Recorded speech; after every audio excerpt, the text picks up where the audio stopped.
Hello.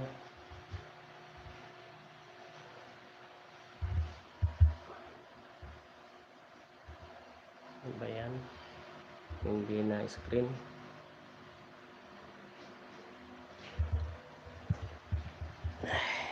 Magandang gabi po sa inyong lahat.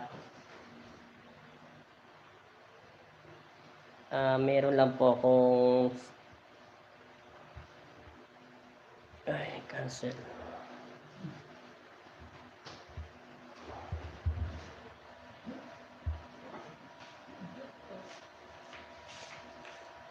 Ano ba to? Nagloko tuloy yung cellphone ko. Mega shoutout po dyan sa mga nanonood sa subscriber po na kay Apo Andy. Magandang gabi din po sa inyo, Marco Polo. Ito lang po pala, may bantag ba nito? Nakalimutan ko kasi nagloko po yung cellphone. Pinapahiga ko, tumayo. Meron lang po akong konting sasabihin kay Brando.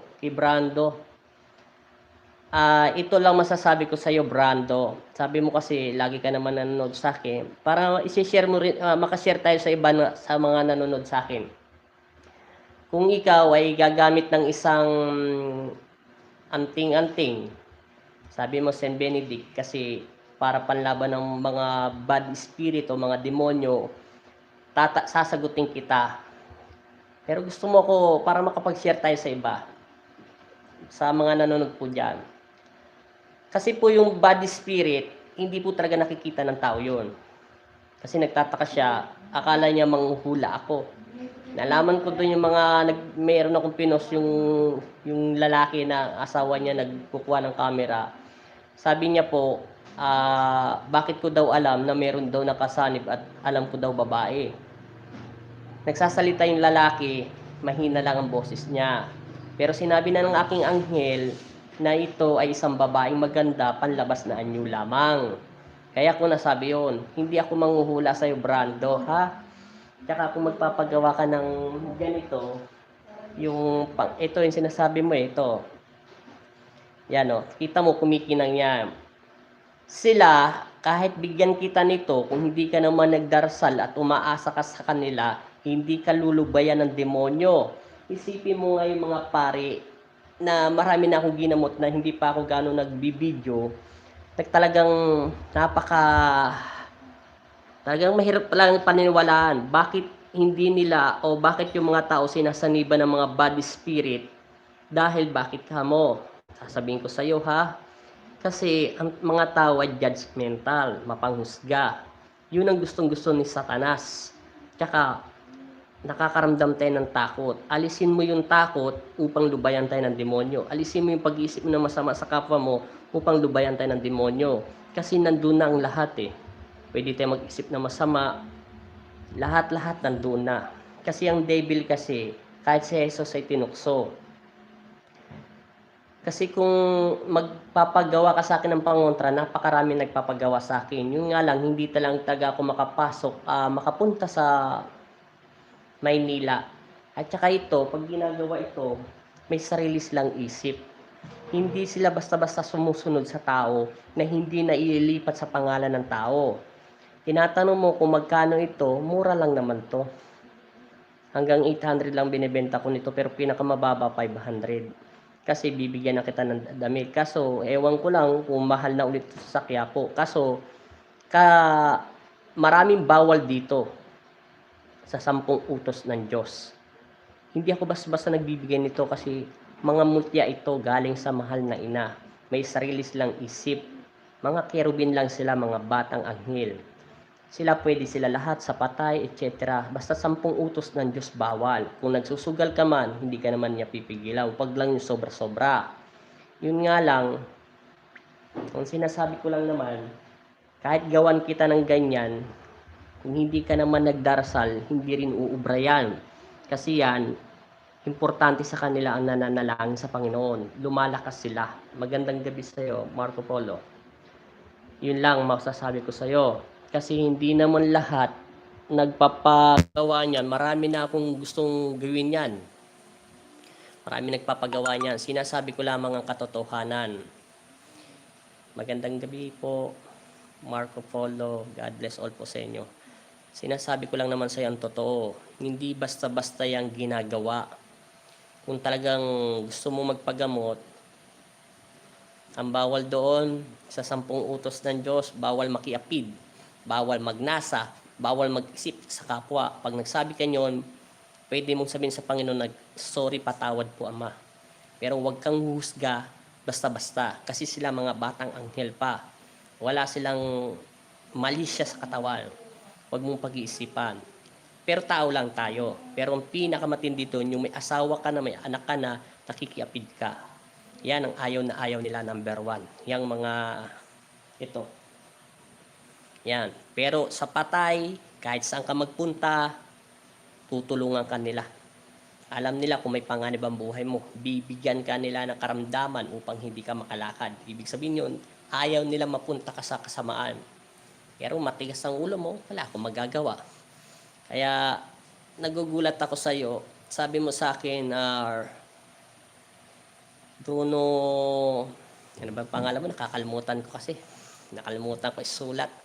Basta, sabi mo naman kasi panonorin mo ito eh. Kanina mo pa kinukulit eh. Meron akong pasyente, biglaan service lang. Kaya pupos ko lang, hindi ko naman masyadong binidyo yun.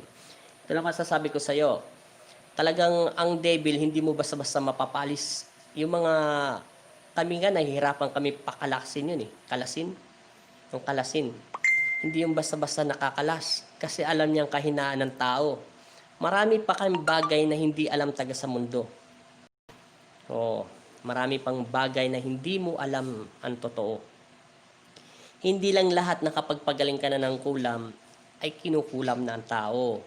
Ang pinakamatindi talaga ang devil. Kung anong pwede po. May tanong ako ulit. Ako po pwede po. Pwede lahat yon ate, kuya, Marco Polo.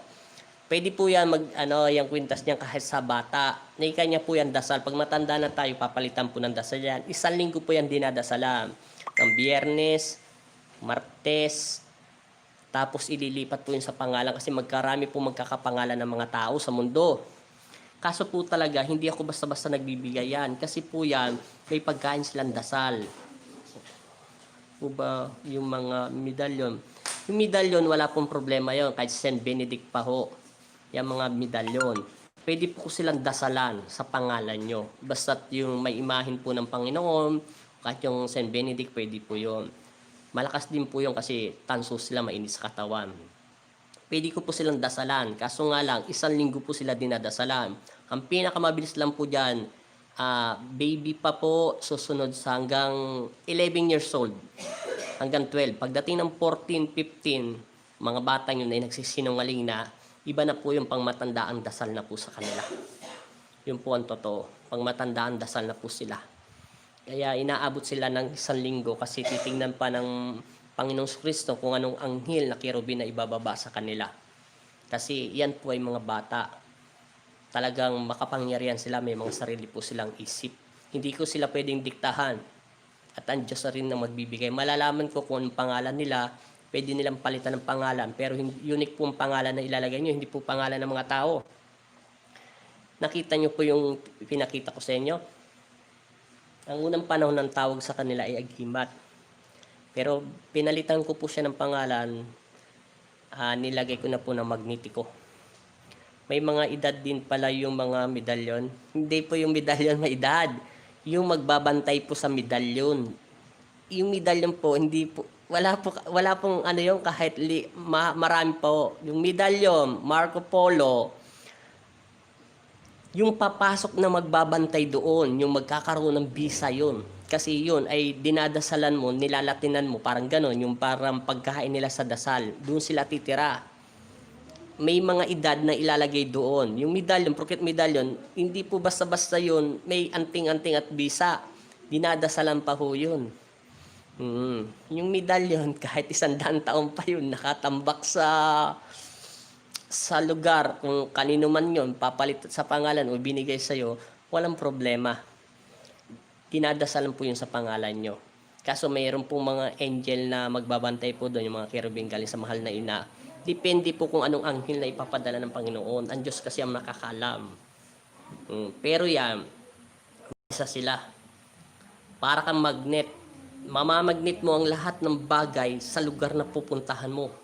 Malalayo ka nila sa panganib. At saka yung mga makikita mo sa mga tao, malalaman mo kung nagsisinungaling sila.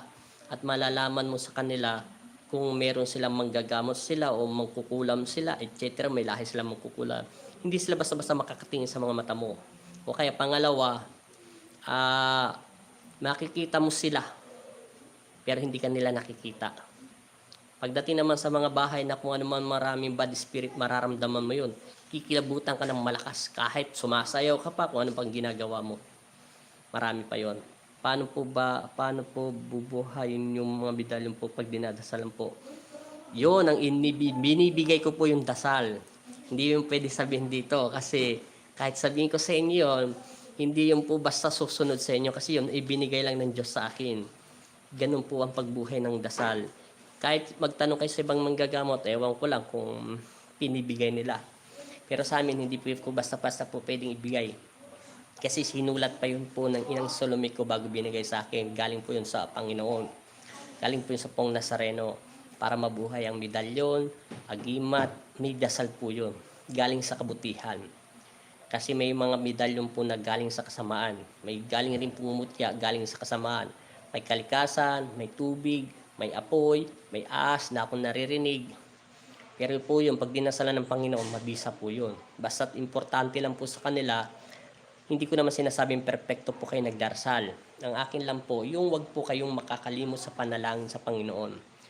Tuwan-tuwa sila pag nagdarasal kayo, kaya maraming blessing din sila ibibigay sa iyo. Sila ang pangatlo mong gabay. Sila po yung mga gabay. Unang gabay, ang Panginoong Kristo. Pangalawa, yung mga anghel ng Diyos. Ang Diyos natin ang unang-una sa lahat. Kaya gusto kong tumawa sa iyo. Paano po ba? Yun. Ilang mapapayo ko sa iyo, hindi lahat ng mga paano mabubuhay ang medalyon pag dinasalan. Depende nga po yun sa manggagamot kung anong klaseng dasal ang gagawin niya. Kaya anumang medalyon po yun. Kaya nga po ikaw, yung nagtanong sa akin, nakalimutan ko sa pangalan mo. Kasi busy kasi ako sa paggagamot ngayon eh.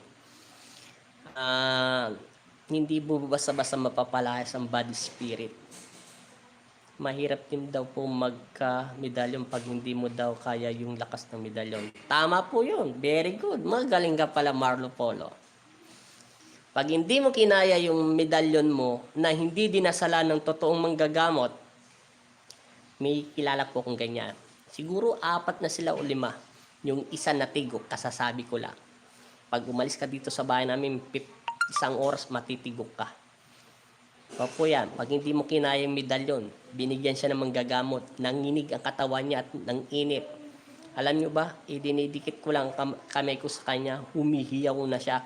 Papel nga lang kinabit ko, sumisigaw na siya. Yun, sumalangit ng kanyang kaluluwa. Hindi niya sinabi sa akin na meron tumatanggap pala siya ng anting-anting. Engot pala yun. Patawad pa ma. Yung nagbigay sa kanya, hindi naman niya alam kung gaano kalakas. Ako nga alam nyo ba, bago nyo tanggapin ang kapangyarihan ng Panginoon Kristo, dadaan taga kayo sa matinding pagsubok. Yun po yun. Ang totoo. Hindi po kayo basta-basta tatanggap ng kapangyarihan. Alam ng Diyos kung gaano, pagbasta ito sa Panginoon alam ng aking Ama kung kakayanin mo ang espiritual. Kasi lilinisin ng Panginoon Kristo ang iyong unang-una, itong utak natin na marumi at itong mata natin pala una. Tapos pangalawa, utak natin kasi siya ang nakakakita ng lahat. Aalisin niya yung mga matang makasalanan. Tatanggalin niya yung isip natin mga masasama. Kakalasin niya ang puso mong marumi. Yun po yun. Ganun po ang pagbibigay ng Panginoon. Dadaan ka sa matinding pagsubok. Hindi basta-basta na ikaw ay bibigyan ng kapangyarihan. Sigurado, hindi mo maintindihan ang mangyayari sa iyo. Hindi mo pa mararanasan ang hindi mo dapat maranasan. Kaya kung ako sa iyo, kung gusto mo maraming maggamot, dadahan ka sa matinding pagsubok. Marami akong nakikita ngayon. Isang araw nag-YouTube ako, napunta ako doon sa bayaw ko, may wifi sa kanila. Iningnan ko ang manggagamot sa Pampanga kasi meron akong ginamot Pampanga. Kasi nasa Pampanga ako, malawak naman po ang Pampanga.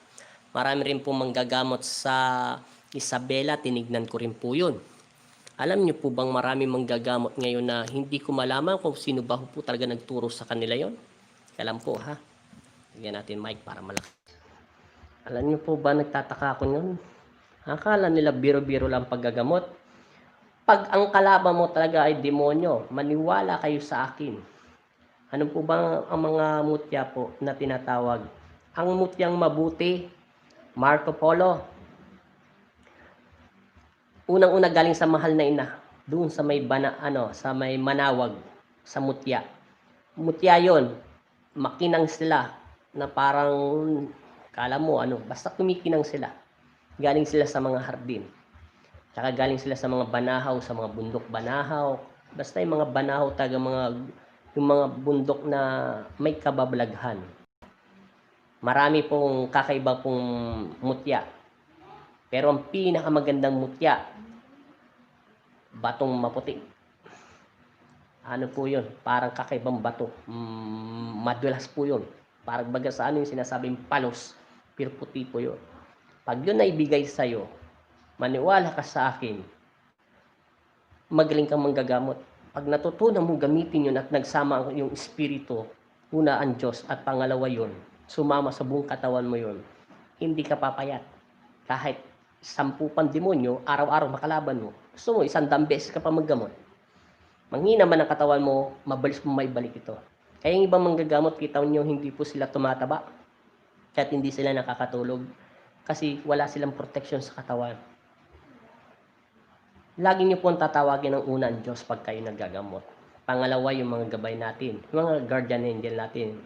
Marami po akong pangalan na anghel. Hindi lang po yung anghel ko sa dito ko, si Rafael, tsaka si Gabriel.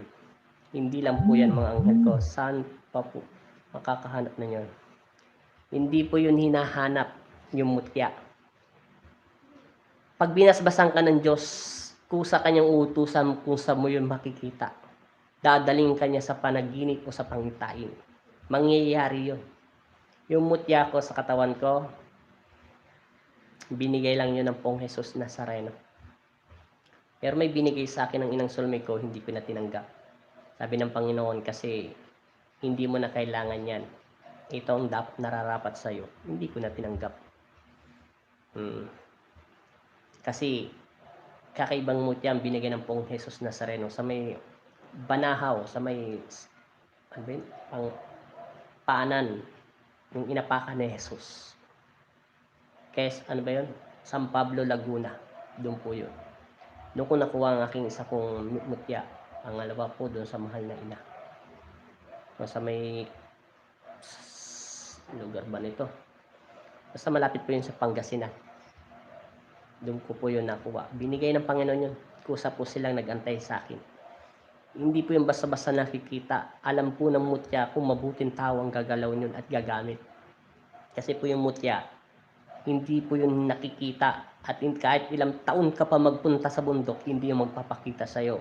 Kung hindi ikaw ang karapat dapat na mapa-ari ng bagay yun o mapasa iyo yung bagay yun, dadaan ka sa matinding pagsubok. Kasi po yung mutya, dala-dala mo siya hanggang kamatayan mo.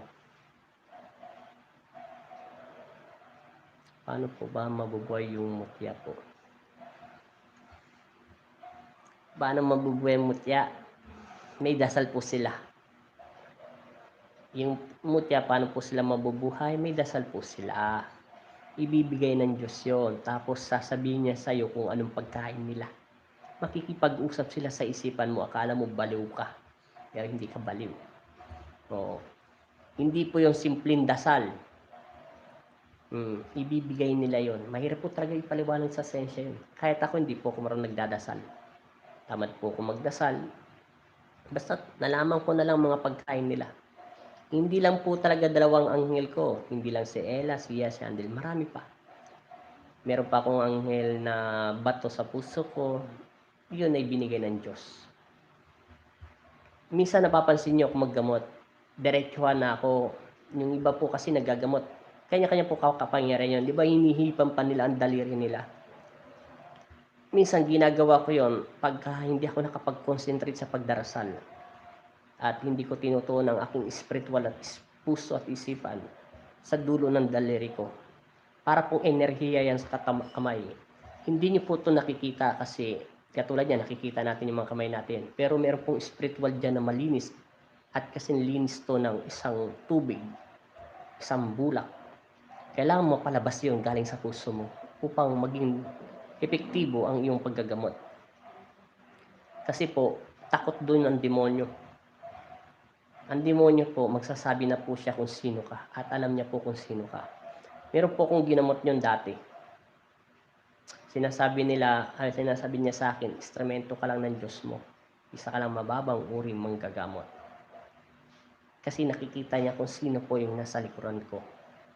Ang pong Jesus Nazareno. Siya po ang unang naggagamot at nagpapalayas ng mga masasamang espiritu. Yung mga mutya po ay mga gabay lang natin yan. Huwag po tayo masyadong aasa sa kanila. Kasi importante ang panalangin pa rin ng Panginoon. Marami po talagang iba-ibang kapangyarihan ng tao. Pero po kasi yung iba, sinasabi nila na 3, 4 ang Panginoon. Hindi po, isa lang ang Diyos. Iisa lang si Kristo. Maraming anghel. Ilan po ba talaga ang planet sa mundo? Yan ang hindi ko masasagot, yung planet. Kasi hindi po ako nakatalaga doon. Ang mission ko lang lipunin ang mga demonyo sa mga tao at ibalik ito sa pananampalataya. Ibalik sila kay Jesus at ibalik sila sa Panginoong Kristo para maging payapa ang kanilang isip at puso at kunin sila pagdating ng panahon ng Panginoong Kristo sa langit na maayos. Hindi mo rin po kasi basta-basta mapapalis ang demonyo.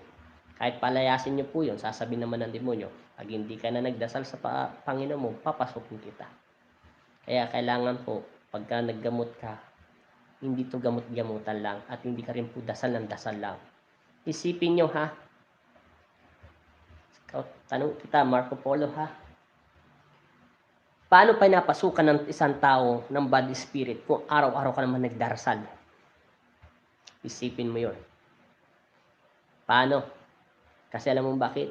Hindi ka pa nagpatawad sa iyong sarili sa nagawa mong kasalanan sa ating Ama sa Langit. At hindi ka pa humingi ng kapatawaran. Kaya tayo napapasok ng demonyo. Alam mo bang pag ikaw ay natutong maggamot at binigyan ka ng karunungan ng Diyos at ikaw na maglalabong nito, maniwala ka sa akin sa hindi, lahat ng bagay na hindi mo pa nakikita ay makikita ng mga mata mo. Lahat ng bagay na hindi mo pa nararamdaman, madidetect mo to. Kung may aatake sa'yo. Hindi mo na kailangan tumawag ng ano-ano. Sa isang salita, sa isip lamang. Pagsamahin ng espiritual at espiritu, pagsamahin ng buong puso at kaluluwa, sa isip lang, ay nandyan na si Jesus, nasa puso natin. Ganun na magpataboy ng masamang espiritu. Ang espiritu ay sinungaling, mapangkunyari, marami siyang gagawin na paraan. Gagawin niya, sisirain niya ang pananampalataya ng mga tao. Kaya, ikaw, nanonood sa akin, na nagtatanong ka, hindi mo basta-basta mapapalayas ang masamang espiritu hanggang may galit ka sa iyong puso. Hanggang hindi mo inaalis ang galit sa iyong puso at isipan sa mga nakaramong buhay at emosyonal kung ano-ano pumapasok na masama sa iyong isipan, hindi mo siya mapapalayas. Kailangan maging payapa ang iyong utak at puso. Umiyak ka at sabihin mo sa Panginoon ang kasalanan mo at patatawarin ka ng Panginoon ng ganong kabilis at pahiramin ka na niyang kapangyarihan. Yun po yun ang totoo. Maraming taong manggagamot, pero maraming tao rin na naggagamot-gamutan lang. At maraming tao rin manggagamot na hindi galing sa Panginoon. Sinabi na sa akin yan. Pero kanya-kanya tayong abilidad, kanya-kanya kami mission sa lupa. Ang akin lang ang mission ay lipunin ang mga diablo, exorcist, devil, lahat ng nilalang ni Satanas. Igapos sila sa kadenang umaapoy at ibalik sa impyerno. Parang mga tao ay makapag-isip ng maayos at normal. Kasi pag nandun yun, babalik lahat ng sakit ng mga tao. Yun lang yun. At maraming salamat sa mga nanonood sa akin. Pasensya ka na, nakalimutan ko pangalan mo. Dapat nailista muna kita. Maraming salamat sa inyo, Marco Polo. Hindi ko rin masasagot yung sinasabi mo kung ilan po ba ang planet sa lahat sa mundo. Lahat ng mundo. Yan ang hindi ko masasagot dahil hindi ko mission yan. Ang mission ko lang, paggalingin ang mga tao sa sanlibutan. Unang-una, palayasin ang masamang espiritu sa loob ng puso at isipan ng mga tao. At ibalik sila sa pananalig at pananampalataya kay anuman ng relihyon nila. Yun lang sinabi ng Diyos sa akin. Yun lang po. At maraming salamat sa mga nanonood sa akin. Yan lang ang binigay ko sa iyo, ha. Nakalimutan ko lang tagapangalan mo. Dapat nailista ko muna pala. Huwag ka mag-alala. Pumunta ka lang sa amin dito sa Pampanga, gagamutin kita. Kaya yung mga nagpapagamot dyan, sinasabi, kung nagtatanong ko kayo kung may bayad, wala, hindi po ako naniningil tao. Kung bahala lang kayo, kung nasa puso nyo na kung magkano po yung donasyon nyo. Kasi po, marami pa akong ipapagawa sa altar ko. At maraming salamat po sa nagbigay dyan sa St. Michael at Mahal na Ina. Taga Toronto, Canada. Shoutout din sa taga Iloilo, taga Saudi kay ate. Malapit na po dumating yung binigay nyo sa amin. Ipopost ko na lang po yan sa YouTube. At maraming salamat din po dun sa magdodonasyon yata ng Poong Nazareno. Sana, totoo po yun. Maraming salamat po talaga sa lahat. Kasi dami daw pong bituin na planet sa mundo.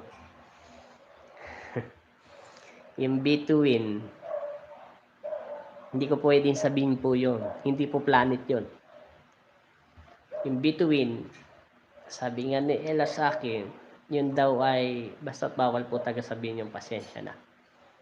Mga scientist na lang po nakakalam yun. Pero kanya-kanya po yun kasi hindi pa naman yun. Hindi nila, bahala na po sila. Trabaho po nila yan. Pero may sinabi po ang aking anghel ang bituin kung anong klase po yun. Sa akin na po yun. Maraming salamat po sa inyo. At God bless sa mga nanonood sa akin. At mega shoutout sa lahat. Thank you. Kunti na lang. Monetize na po ako kasi daw po dami po. Yun lang. Maraming salamat sa iyo, ha. Maraming salamat sa panonood mo sa akin. Marco Polo. Thank you at God bless all. Maraming salamat po sa inyong lahat. Maraming salamat sa nagsusuporta sa akin. Maraming salamat. Lumagpas na ako ng 1,000. Konti na lang po yung hours ko. Nasa 1,000 na lang po. 4,000 po yun. Di may 3,000 na po ako. Di 1,000 na lang po kailangan ko. Mamay monetize na po ako. Makapapagawa ko na po yung altar ko. At na maayos. At makakabili rin po ako ng Poong Jesus Nazareno. Nakahoy. Pagdating ng panahon. God bless din po. Sige na po. Ayun. Maraming salamat sa iyo. Maraming salamat din sa lahat, ha. Pasensya ka na, hindi ko masasagot yung planet ko sa mundo, ha. Eh, kanya-kanya kasi yan, eh. At ito lang pala masasabi ko. Lagi po tayong magdasal unang-una sa Panginoong Jesus Nazareno. Lagi po tayong humingi ng tulong sa Kanya at humingi po tayo ng kapatawaran. Pinapakinggan tayo ng Panginoon. Si Jesus ay nasa puso natin. Yung po ang totoo. Kung alam nyo lang pong itsura ko, hahanapin ko po yung picture ko po. Baka sabihin nyo, mukha po akong ewan. Basta binigay lang to ng Diyos sa akin. Hindi ko rin po alam kung bakit nagkaganito mukha ko. Maraming salamat po talaga sa lahat. God bless all. Thank you po.